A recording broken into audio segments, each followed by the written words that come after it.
Hello, Captains. Hope you're having a wonderful day. It's time for some new Star Trek Online news. It's been quite a while, and it's time to bring you some more news. This is very close now. We are very close now to Victory is Life, the new expansion for Star Trek Online coming in June. So we're getting close. We're down to the wire here. And there's been a lot of news updates regarding Victory is Life.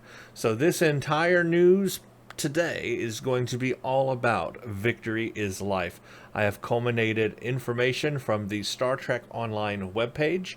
I've got several tabs open, as you can see, and we're going to dive into this brand new news. I have already read most of this, so I have gone over it myself just to learn about it, and so I will now share it with you, and we will see what they plan to bring us for Victory is Life. Maybe some controversial stuff here. Let's find out. Obviously, this is from the main webpage, StarTrekOnline.com. You can go there yourself and read all of these articles here, which basically I'm just going to cover now.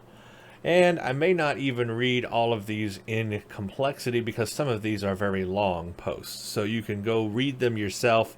I'm going to kind of scan through and pick out the important parts here. Okay, so this goes all the way back to April 30th on this announcement here. The Gamma Quadrant Battle Zone. I think we all knew that was going to happen. We're going to get a new battle zone to play. And it sounds like this will be a space battle zone. And of course, it takes place in the Gamma Quadrant, as Victory is Life is all about the Dominion, DS9, the Herc. That's the whole thing there. So let's read about this. With the release of the Gamma Quadrant and the war against the Herc in Victory is Life, we'll have a new battle zone and a new way for you to participate in the skirmishes across the quadrant. As you're exploring the Gamma Quadrant and completing missions, you'll receive alerts about hotspots in various sectors where the Herc are attacking, gathering resources, or building up their forces. You'll see on the quadrant map all of the places currently under Herc threat. Head to those locations to engage in operations against the Herc. Completing operations against the Herc earns progress for everyone in the war and earns you personal bonus rewards. The more operations you complete, the bigger the rewards. While you're completing operations, you'll see progress updated for everyone in the sector. The more people who participate, the faster you'll finish all of the objectives. Once you've completed all of the operations, this will trigger a massive invasion by the Herc, who will swarm and attack the Founder's homeworld, engage in combat against the Herc threat, and earn even more rewards. Once enough time has elapsed, the Herc will retreat to the depths of space, but they always come back. Fighting in these operations will earn experience, expertise, gamma marks, and dilithium. The more you participate, the more you earn. Progress in the invasion tracks across all players in the Gamma Quadrant, so you aren't the only one contributing to the war effort. Even if you're out there fighting alone, though, all of the new operations are built to scale, so you can play by yourself if nobody else is around, or team up with captains from a wide range of levels. The challenge in each operation will scale to the size of your team and the level of your captains. Remember, while you gain rewards for each operation and you get bonus rewards based on how many you complete, you collect these bonuses when the invasion either switches into high gear or ebbs into abeyance for a while. So stick around and participate in the zone to make sure you get your best rewards.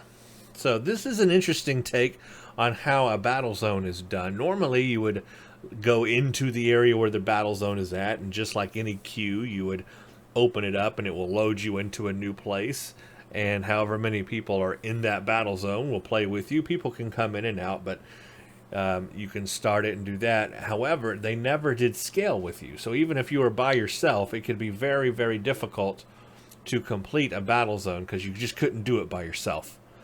You really needed several other people to help you. Even then it was hard. You really need a big team with the previous battle zones. This one sounds kind of unique. I like the idea that if you're a single player, you're just a single person in the battle zone, it will scale down to that level for you. so that maybe you can complete it on your own and don't have to rely on other people being there.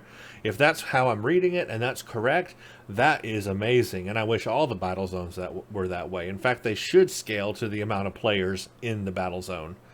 That's how I feel it should be. But if that's true, that could be very interesting. Otherwise, the whole thing itself sounds interesting because it doesn't sound like you have to fly. Well, it does sound like you have to fly to specific areas, but it sounds like they're going to be spread out throughout the entire sector of the Gamma Quadrant. So let's say you load up the Gamma Quadrant map. You're on that side of the map.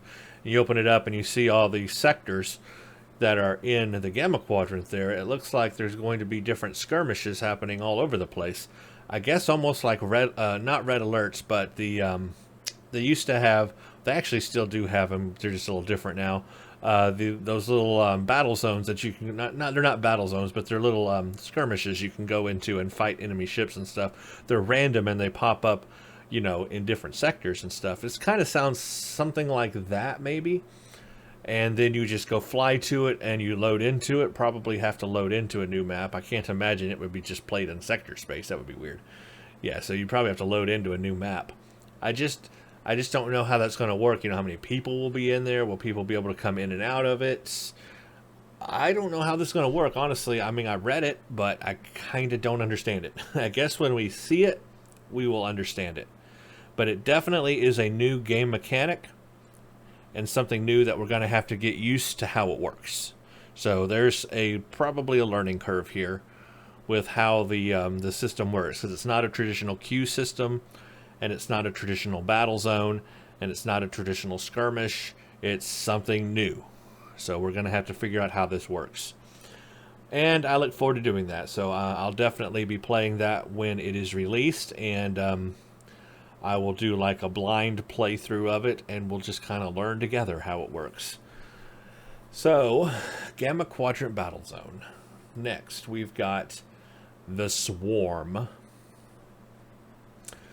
Let's see. The Hurk are about to devour a planet. This is Odo speaking.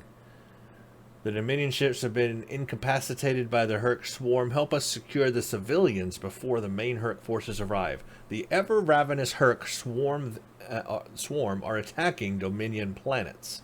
Help the Jem'Hadar ships keep the swarm at bay while the planet organizes an evacuation plan. To increase the number of citizens we can save, we've decided to use multiple planetary escape routes.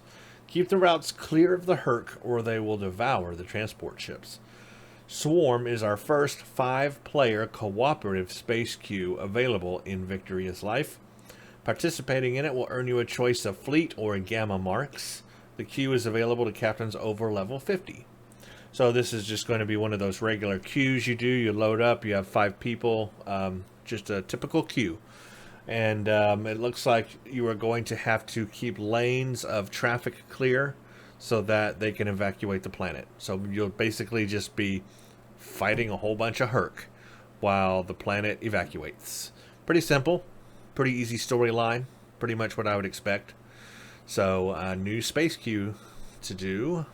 And I'm sure, of course, a lot of people will play it at first because obviously it provides gamma marks, and we're going to need that for the new reputation.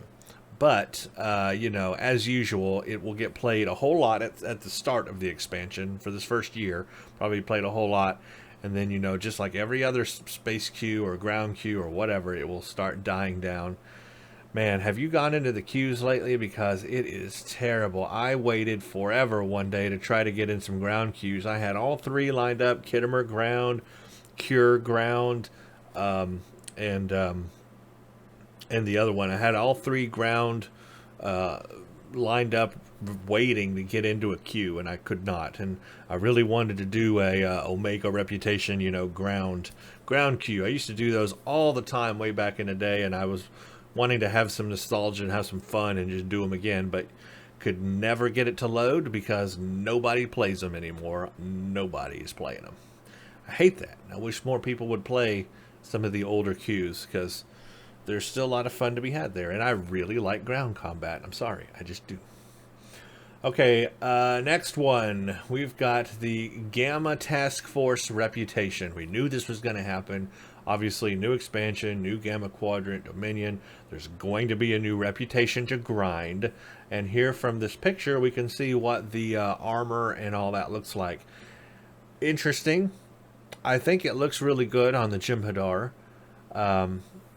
So we'll see what this looks like. I mean, it's not anything out of the ordinary. I'm just kind of looking at it right now. It's not like, you know, anything that's like wildly impressive. It's just kind of bulk. It looks a little bulky to me.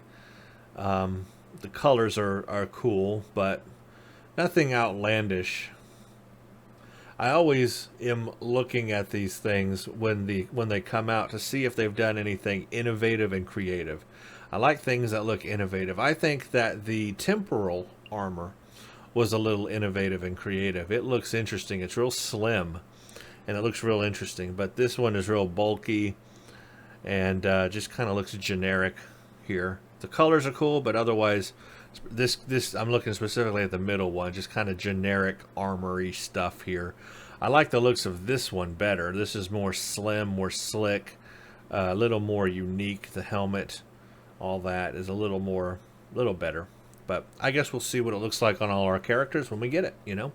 Probably look different. They'll probably have different variants of it looking a little different. The Gamma Task Force represents a coalition of forces. The Gamma Task Force, so there is going to be this new Gamma Task Force thing, represents a coalition of forces formed to curb new threats pouring out of the Gamma Quadrant. The combination of top scientific organizations and military forces around the galaxy, this task force exists to ensure that the galaxy will survive these new threats. So, new reputation. Submitting Gamma marks will increase your standing with the Gamma Task Force. These can be earned by participating in the Swarm and the Gamma Quadrant Sector Battle Zone. I don't know if there'll be any more ways to do that, but it looks like those two right now. These sources of marks have scaling rewards, increasing the number of Gamma marks received by performing above expectations or completing bonus objectives. Germanium carapace fragments can be earned by participating in the advanced and elite versions of the Swarm and Gamma Quadrant battle zones. Germanium carapace fragments have been recovered from the scenes of some drawn-out fights with the Herc. While germanium is a well-studied metal by itself and in several compounds, the Gamma Task Force is anxious to study its presence in a living being. Scientists hope that understanding this will bring us a better insight into our current foes and perhaps blah blah blah. Basically, the whole point of earning that is that you have to have those plus dilithium to buy the gear. We all know that there's more than one cost. There's like 3 costs. There's the marks themselves that you need to buy gear.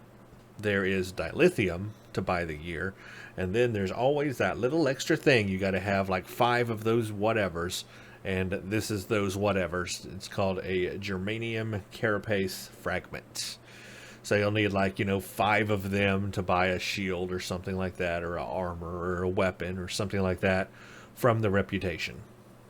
So those are the little things you get. And of course, you only get those when you play advanced or elite versions of the queues here that provide them, which would be the Swarm will be the first one. That'll be the space queue, and then the Gamma Quadrant Sector Battle Zone. And it sounds like there will be different levels of that as well.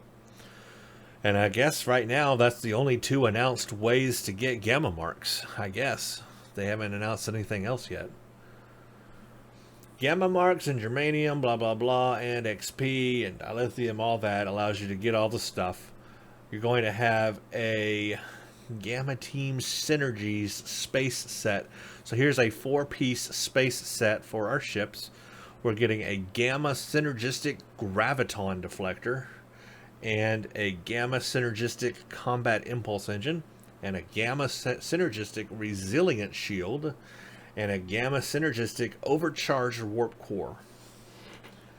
So you can read all the stats on these. The deflector is designed as a powerful support deflector, control expertise and drain expertise. The combat engine is minimal impact on your other subsystems, more maneuverability out of less power. It leaves your auxiliary subsystem untouched, and it boosts your auxiliary power for a short duration. The resilient shield is, of course, a resilient shield. Has minimal bleed through, boosted passive regeneration, a base resistance to phaser damage, an additional boost to energy damage resistance. The warp core is to boost auxiliary power levels, extensive travel through sector space, increasing your turn rate and speed while using slipstream, making slipstream recharge faster, reducing transwarp cooldown, and a higher than normal warp speed when not using slipstream. So that's what that set's going to provide. Of course, I look forward to equipping it to see what the shield effects look like. You're also going to get the set bonuses with that. Obviously, it's a 4-piece set. You're going to have 4 bonuses here. No, 3 bonuses. You're going to have, with 2 pieces, you're going to have Task Force Maneuverability, which is flight turn rate and flight speed increase. You're going to have the 3-piece bonus, which is 10% kinetic damage and plus 10 accuracy. And then you're going to have the all 4 pieces on here. You're going to get this 3rd bonus called Task Force Resilience, which is plus 10 Starship Control Expertise, Drain Expertise, Hull Capacity, and Shield Capacity. So that's what all the pieces provide with their bonuses. We're going to get a weapon set for space as well. This is our ship weapon set. This is a universal console called Ordnance Accelerator. An advanced inhibiting chronoton projectile weapon. So it looks like chronoton projectile weapons. How about that? Wide arc torpedo launcher. Rapid deploying mine launcher. I guess it's like choose one of those kind of things. Advanced inhibiting polaron weapons, beam array, or a heavy turbot. So we're getting polaron and chronoton. All kinds of tons. Ons. Chronoton-ons. Polaron-ons. So the accelerator console decreases shared cooldown for mine launchers, as well as making mine launchers recharge faster. It provides a significant increase to polaron energy weapon damage and projectile. So this Ordnance Accelerator will be very good if you use mines. It will be very good if you use polaron energy. You've got a projectile weapon choice here. You've got the wide arc torpedo launcher or the rapid deploying mine launcher. So the wide arc torpedo is just what it says. It's a 180 degree arc torpedo. They already have one of those, of course, the quantum torpedo. There's a wide arc quantum torpedo with a certain ship, but this one is just a what is it? Is it a chronoton torpedo? Does it say? Yeah, it's chronoton. That would make sense. Yeah, so this is a wide arc chronoton. So now instead of a wide arc quantum, you have a wide arc chronoton. Okay, and then you have a rapid deploying mine launcher. So there's a mine launcher if you use mines. I don't use mines. I've never used mines. But for people that do, that is also an option. There's a beam array or heavy turret option. You've got an omnidirectional polaron beam. So that would be good to put in your aft. You've got a heavy turret. Again, it's something good in your aft. 360 degree arc polaron heavy turret. So the name of the game here is Polaron Energy Weapons and Chronoton Torpedoes. That's going to be your build for the Gamma stuff. And then with those pieces on your ship, you're going to get bonuses, of course. You're going to get a plus 10% Chronoton projectile weapon damage, Polaron energy weapon damage, and flight turn rate. So that's another flight turn rate that you're going to get. 2 flight turn rates there with the other set combined. That's cool. And you've got a Deep Space Mine 3-piece. When activated, Deep Space Mine, that's funny, Deep Space Mine instead of Deep Space Nine. Deep Space Mine upgrades your next attack with an advanced inhibiting chronoton weapon to deploy a self-replicating minefield that lasts for 90 seconds. Wow, that's directly from that DS9 episode where they cloaked mines to protect the mouth of the wormhole. Remember that? That was fun. That's cool. Okay, so that's what we're getting in space. Okay, let's look at ground here. 3-piece ground set. We're getting a polyalloy weave armor, a resilient personal shield, and an inhibiting Polaron pulse wave. Again, a Polaron ground-based weapon. Armor is designed for maximum combat response, a bonus to offensive capabilities, and very high resistance to physical and kinetic damage. The shield features that it absorbs part of the energy that most shield generators would fail to stop, resulting in decreased bleed through and increased effectiveness against energy weaponry. It'll activate a short duration cloaking device when nearly depleted, and it's more resistant to phaser weaponry. You've also got the Polaron pulse wave. It's a hard-hitting pulse wave, close quarter combat. Primary firing mode slows targets, while the secondary mode roots targets. All shots from the weapon deal increased damage towards slower targets. And it's Polaron. And of course you're going to get bonuses with this set, 2 bonuses. We've got concentrated or concerted reinforces and concerted resilience. Plus 10 physical and kinetic resistance, plus 10 weapon damage. So I guess if you want more weapon damage, here's a set that can just flat out give you plus 10% weapon damage. Concentrated resilience is going to give you energy damage resistance, maximum hit points, and shield capacity. Very similar to the space one. So that's what you're going to get out of the ground set. And then there's new kit modules as well. The engineering kit module is a cloaked mine barrier. Cloaked mine barrier spawns 5 cloaked mines in random dispersal pattern around your character. So cloaked mines around your character. Science kit is going to be modified Ketracell hypospray. It produces effects, Ketracell white, blah, blah, blah.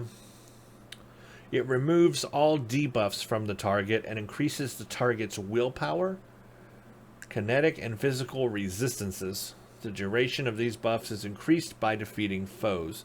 So you're going to reduce their willpower and their kinetic and physical resistance with that hypospray. And the tactical kit module is a set of team-wide boosts to all damage, running speed, and resistance. So that's cool. So it's a team-based damage buff. That's cool. We got a little shuttle shooting a guy. Again, right out of that DS9 episode where they are shrunk. They shrunk the shuttle and are flying through the Defiant. Remember that? Flying through the Defiant in a runabout. Was that not one of the coolest things? I loved that. The Gamma Task Force introduces new reputation traits. Strength of mind, increases willpower, strength of body, kit performance. Hardened sensors, there is a resistance to control effects and power drain. Enhanced sensors, effectiveness of your drain and control abilities. You've got magnified munitions. Slotting this trait will grant a passive increase to your damage. Personal shielding, passive increase to your shield resistance. Magnified armaments, passive increase to your weapon damage. Strengthened shielding, shield resistance. And then, of course, ground one little ship. This is the final trait you get. Activating this trait will summon a miniaturized Danube runabout to fly around and shoot phaser beam arrays and torpedoes at nearby foes for a short duration. Now that's just fun to call a little tiny runabout to fight alongside you. That's fun. You know they had fun with that one. So there you go. That's the new reputation, and it'll be available. Victory is life, so we can look forward to grinding for that. Not really sure what kind of character, the ships and all that this will really help with. It sounds like I don't know what it sounds like. It's kind of interesting. Maybe engineering or tactical. I don't know that I would make a science, but well, no, maybe a science build would work because it does. There's a lot of stuff about control and drain there as well, and auxiliary stuff too. You know what? I really don't know what build this will be best for.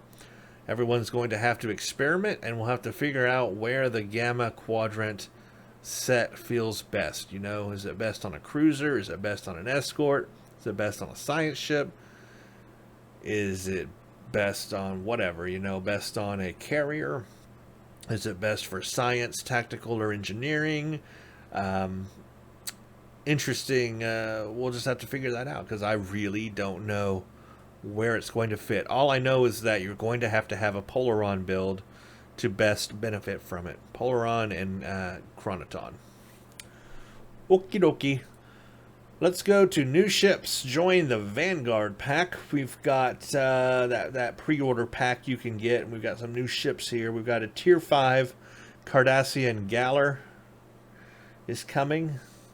And it can be upgraded to Tier 5U. It comes with a free upgrade to Tier 5U when owned by a level 50 plus character. We've got a Tier 6 Jem'Hadar Vanguard Carrier. This enormous vessel supports the Vanguard fleet by acting as a mobile assault base for the launch and repair of other vessels, while also providing a support and tactical superiority.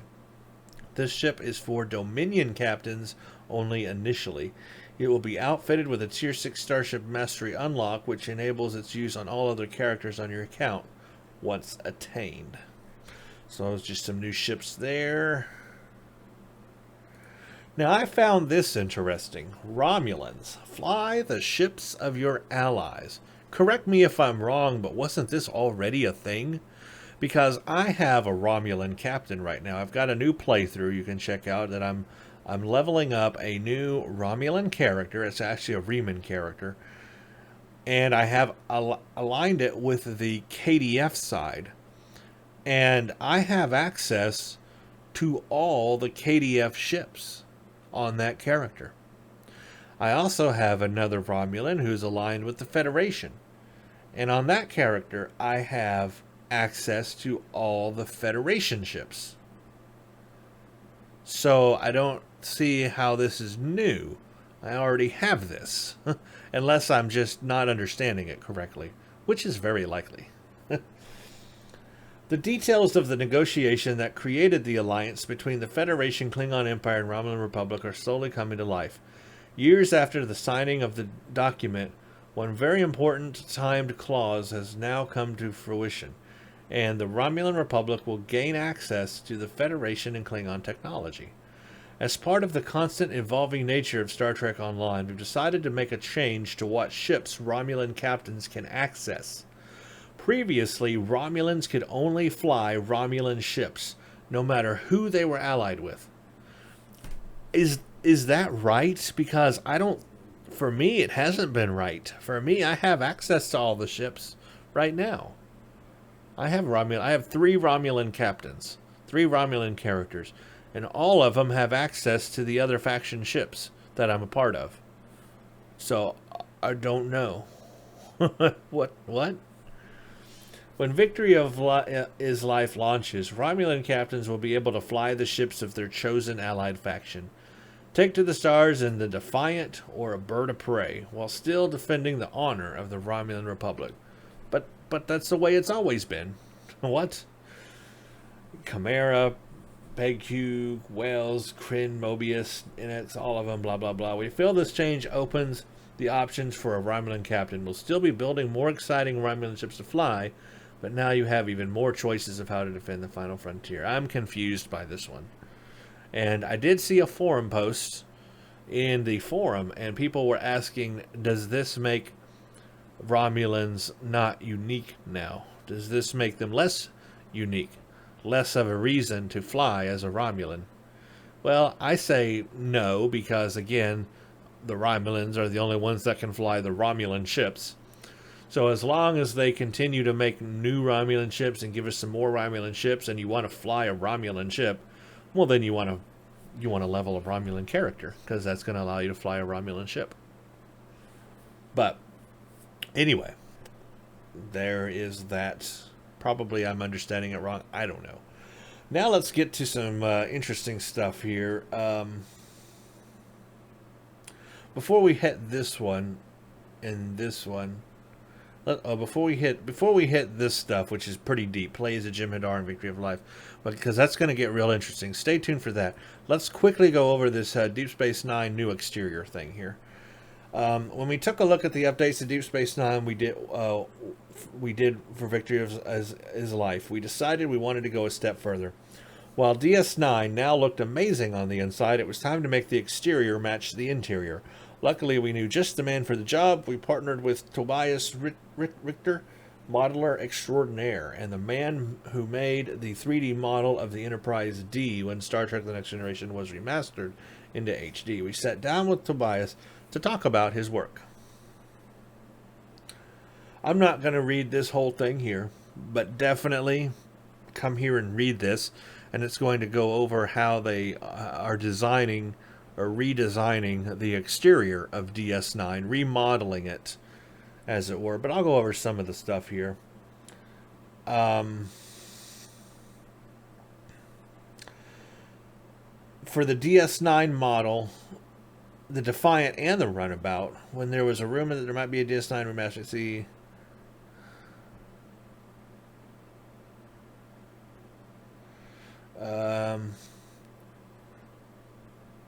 For DS9, it took probably around 2 weeks to model it, and another 2 weeks to texture and light it. DS9, they needed to build a 1/6 version of the station, and they did want to mirror and copy the whole station as best they could. So they're talking here about how they constructed the models and everything. I found this part interesting. It says, in our high-res model, we built a low-res promenade behind the large windows in the center region. We thought about putting that into the game as well, but the station is already at a rather high poly count. And you wouldn't need to get really close to, and you would need to get really close to be able to see anything. So unfortunately, we decided against it. So they were going to have this low-res promenade that you could see behind the windows from the outside. It's a shame they had to take that out, but they do indicate here that for this game, it's a rather high poly count. So this DS9 should look pretty good from the outside. Again, I'm not going to read all this, but basically they have redone the outside of DS9 for this expansion, and it should look very, very, very close to the show. And I look forward to seeing it. It should look really good. The inside and outside of DS9, I'm really looking forward to seeing. That's going to be good. So glad they did that. That's going to really help. Okay, let's move on to some really interesting stuff because, yeah, this is craziness here. So this is going to be possibly controversial, and depending on how you feel. And I have a lot of opinions. I might not even post all my opinions right now. In this news post. I might make a future video where I collect my thoughts better after really thinking about it more. But let me just read what this says, and then we'll just kind of briefly talk about it here. One of the exciting features of our upcoming expansion, Victory is Life, is the addition of an all-new faction for players. Note, they do call this a faction. Again, that's going to be very debatable. The Dominion. Home to the most impressive military might in the Gamma Quadrant, the Dominion was featured prominently on screen in Star Trek Deep Space Nine, and we're excited to finally give players the opportunity to be part of this mighty force. They are fearsome warriors. The Jem'Hadar will be available for players to create and jump right into the current storyline with the release of Victory is Life. Now, this is important. Will be available for players to create and jump right into. Jump right into. Take note of that. Because, yeah, it's craziness. Here we go. I'm going to skip these first couple of sentences. They're not important. To reflect this side of their biology and to allow players to immediately start experiencing the vast amounts of high-level content currently available in Star Trek Online. Here it goes, folks. Get ready. Clench your butt. Do whatever you gotta do. Get ready. Jem'Hadar characters will all start at level 60. Dun dun dun! Oh my gosh. Okay. Let's back up. Oh, hold your horses. Okay. What? Jem'Hadar. So you want to play as a Jem'Hadar, right? Cool. Wonderful. New faction. Jem'Hadar. Dominion. Let's level a new character from start to finish. Gonna start at level 0 and work our way up to 60 and be really cool and awesome and hardcore. Nope. Not you, says Cryptic. No, no, no. Instead, you want a Jem'Hadar character? You're starting at level 60. We're going to bring you all the way up to the top. Forget the journey. Forget the experience. Forget the gameplay experience. Let's just start you right at the top. Let's just go ahead and give you a top-end character. You don't have to do any work. You don't have to play the game. You don't have to have fun. You're just automatically level 60 just by starting this character. And receive a significant jump start on the path to their new career as a first. This includes a fully geared starship, shuttle, and crew of Jem'Hadar, as well as pre-completed progress in crafting, specializations, and reputations. Get it all now for free! All Jem'Hadar will also begin with all of their skill points and traits already allocated, and a free retrain token to allow you to make your Jem'Hadar your own. Yeah, because we don't want you to actually play the game and level a new faction character. Or, no, actually it's like this. We don't actually want to do the work and create a full new faction.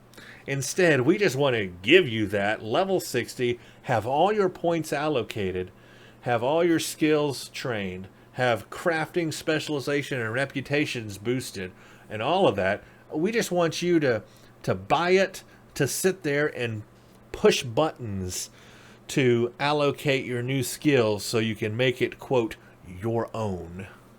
Because we don't want to do any work. We just want to have you push some buttons.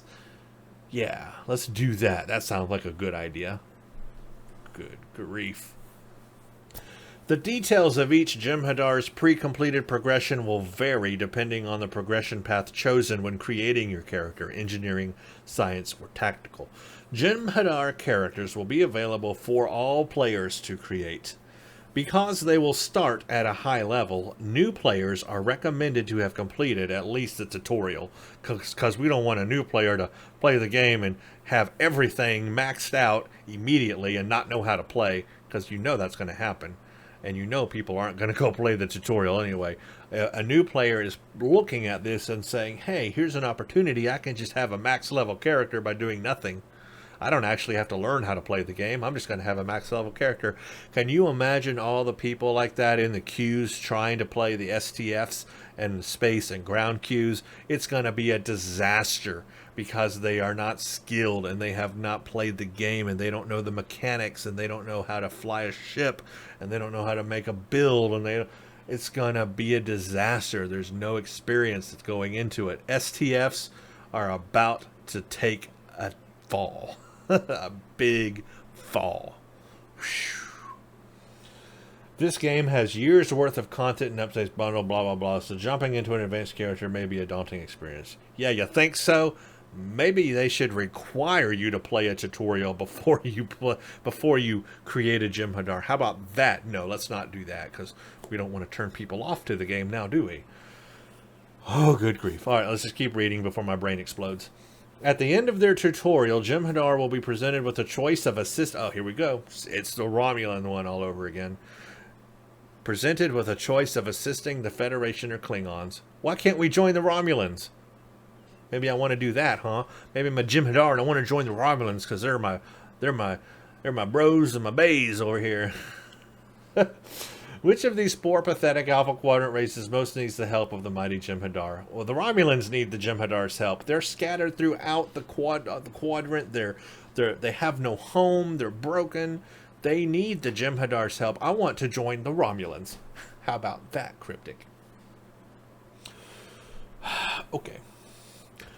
The Jem'Hadar are a race of hardy soldiers, custom bred to serve as the military might of the Dominion. Blah blah blah. They're engineered. They got all kinds of stuff. They have shrouds, personal cloaks, catch yourself white. We all know what they have. They are a warrior race, so I expect them to be a very good warrior race. Activated, you get trait, shroud, blah blah blah. This goes over all the stuff you're gonna get. I'm not even gonna read it because I'm mad. But Odo's Vanguard, available only in the C store. So here's a C store option, of course, so you can spend money. Jem'Hadar Vanguard. They are a special premium breed of the Jem'Hadar, bred under the careful eye of Odo. These soldiers are able to benefit from all of the same bonuses and abilities as standard Jem'Hadar, but their engineered soldier trait has been upgraded to also include bonuses for space combat. So here you go, you can spend money and buy a Jem'Hadar Vanguard. Your only benefit that you get for spending that money is that your engineered soldier trait also works in space. It's a space bonus too. So you get a space bonus for spending some C-store credits in the and getting this special Vanguard Jem'Hadar. There you go. I read this post, guys, and I went ballistic. Let me tell you. I've got opinions. Let's read one more. Victory is life, turn the tide. During the last episode, Skila and Charybdis, a fleet of Jem'Hadar ships, now join up to battle DS9. Now we see the events. Now see the events leading up to this battle from the perspective of an elite Jem'Hadar team. You will get a chance to outfit your ship, select your bridge officers, and prep yourself for an epic space battle heading out in the Gamma Quadrant. Turn the Tide is a Jem'Hadar only episode, required for all new Jem'Hadar characters to complete before joining a faction. It is designed for experienced players as you will start at level 60. Note, it is not a tutorial. It is not repeatable or skippable. However, you will get to conquer various enemies of the Dominion for the glory of the Founders. So this is going to be one of those 6, I'm guessing, new missions we're going to get with Victory is Life that is required to play. It's not skippable, but it's also not a tutorial, so you will not learn how to play the game with it. And it's going to have some unique properties where you get to select bridge officers and a ship and do something so that we lead up to what Skila and Charybdis was. It kind of takes place before that. And you're going to have to, from that, decide where you want to align with. That will be your alignment mission, where you align with, KDF or Federation after that. Just like that last mission in the Romulan storyline has, where you have to, make that decision to join KDF or Federation. It'll be similar to that, probably. Something like that. So let's get back to this. We know there's going to be like 6 new missions, right? And it is as everybody feared. Yes, you will start this, quote, faction, and I put that in quotes. I put that in very, very, very, very faulty air quotes. And say that, those 6 missions will be this factions missions. It's actually more similar to the original series, quote, and again, air quote here, faction that they created. Because if you ever played the original series faction, quote faction, you will see that there's original series missions associated with it that you play in that time period, but then you're thrust into the future and you're just playing a regular Federation character. It's like it lasts very short. It's a very, very short run. In fact, you can go watch my playthrough of it and you'll see exactly what I mean. It's a very short run. And the same thing is being done here. You'll start, except it's even worse here, because at least in the original series, quote, faction, you start as a low-level character. You start at the very beginning, and there's a tutorial too. You start at the very beginning, and you work your way up. And once you get to the future and you get to the Federation missions, you're still a low-level character, and you work your way up to level 60. So you have the whole progression of the game behind you. You get to have that experience, the gameplay experience of playing the game from start to finish, from a beginning to an end, from a low-level character skilling up and leveling up to level 60, right? Okay, well, not with Not with victory is life, no. Now remember, we are getting a level cap increase, so I know some people are thinking, but wait, we're going to get a level cap increase. You're really not starting at the top end of the game, because we know it's going to be like level 65 will be the top end. Well, true.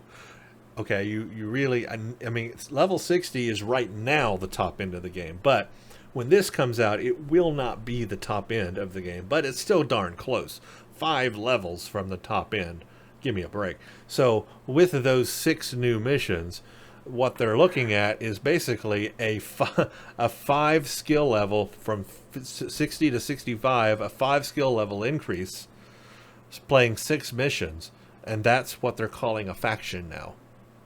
That, what?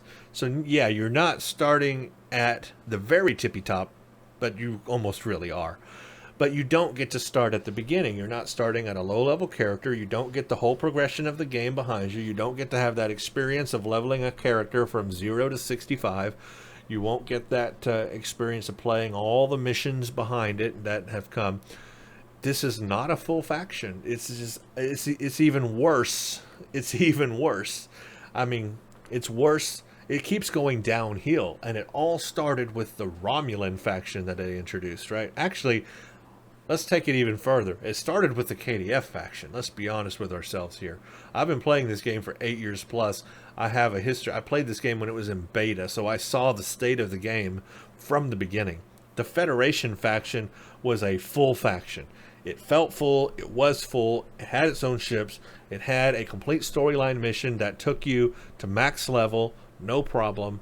Federation was fleshed out. The Starfleet Federation faction was fleshed out when this game was launched. End of story. The KDF was not. The KDF faction had a lot of missions, a lot more missions than these, quote, factions have right now. A ton more missions, actually, compared to these. But it wasn't enough to actually complete leveling up a character on the KDF. And so at the very beginning, you might not even know this, at the very beginning, they actually did start you on KDF at a higher level. First, I think you actually had to reach a higher level on Starfleet before you could access KDF. You had to like reach 10 or 20 or 30 or something like that. It might have been level 30.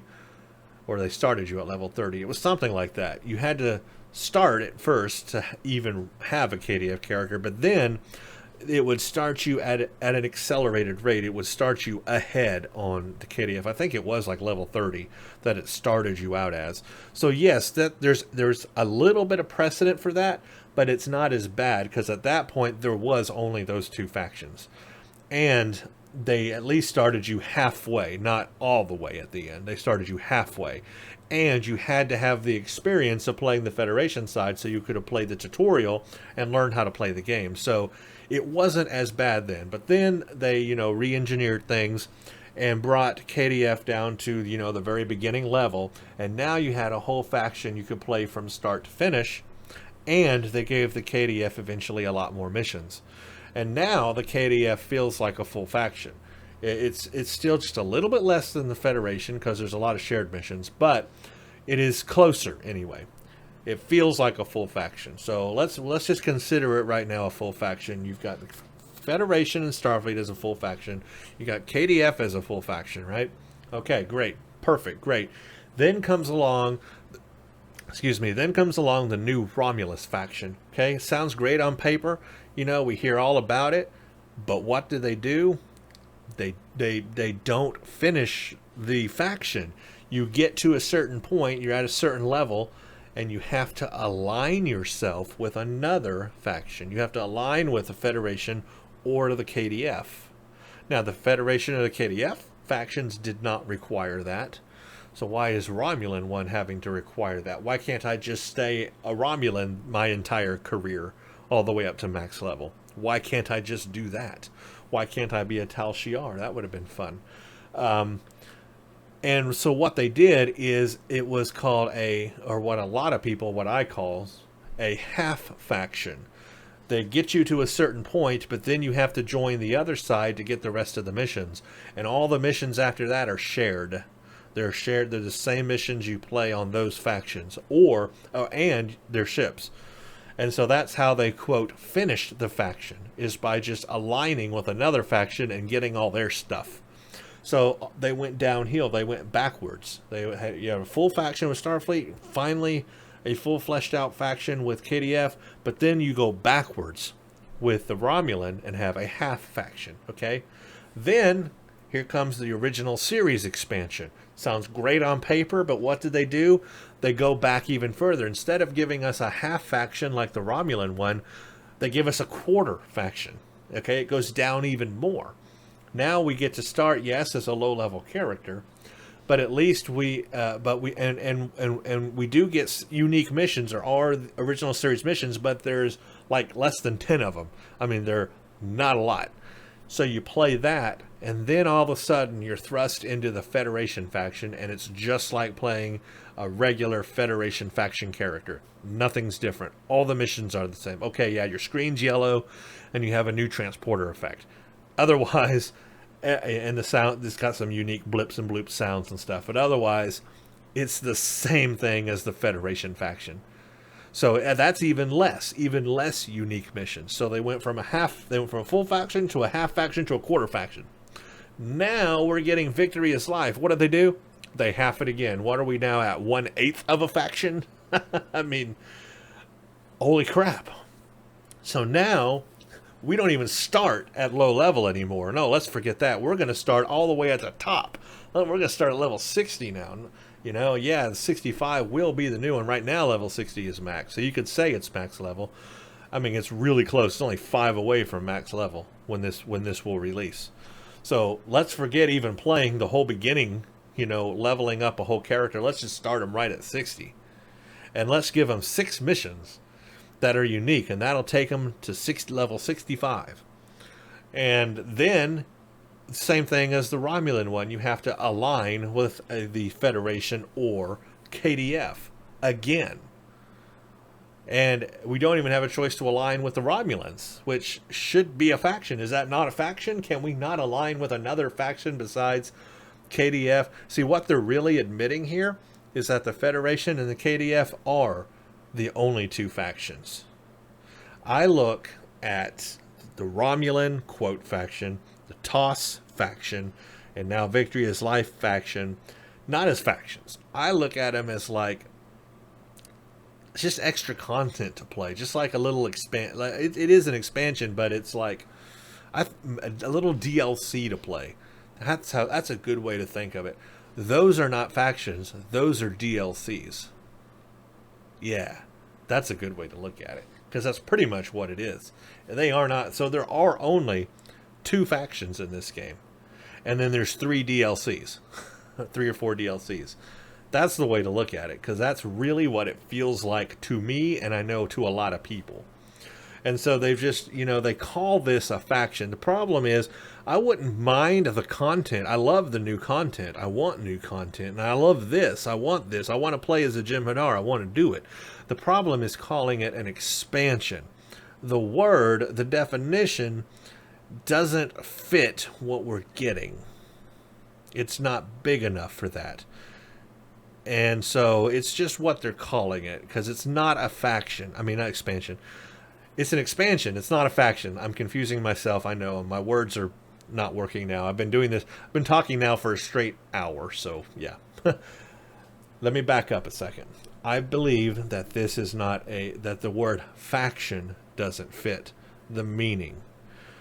Expansion, yes. Faction, no. I do not believe that the Romulan expansion was a faction. I do not believe that the TOS expansion was a faction. And I do not believe that Victory is Life, Jem'Hadar, is a faction, only an expansion. The only 2 factions, in my opinion, that exist is KDF or Starfleet. And they even admit that by having the Romulans and the Jem'Hadar have to align with one of those factions. They're admitting it themselves by doing that. And that's how I feel about that. Now, will I still play this? Well, absolutely. It's new content, and I love content. I love expansions. I love DLCs.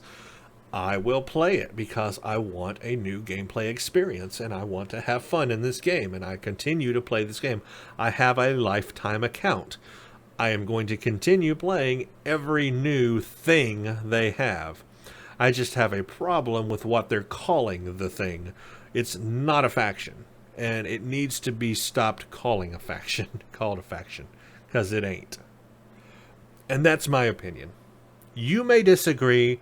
You may disagree. Another person may disagree. Cryptic may disagree. Everybody may disagree. It's an opinion. But I have a feeling there might be some people that do agree. Share your comments below and let me know what you think about all of this new news and about these factions and expansions and Victory is Life as a whole. I do look forward to this coming out in June, and when it does, I will cover everything. Do not worry. Just because I don't like what they're calling it and I feel it doesn't deserve that, I'm still going to cover it, and I'm going to demonstrate and show you everything that I can. I'll load up my hard drive with tons of Star Trek Online videos, and we'll just have a good time playing the game. So, there you go. If you want to watch all that when it comes up, in June, subscribe. You know what to do. Thank you all for watching. Stay tuned for the next one.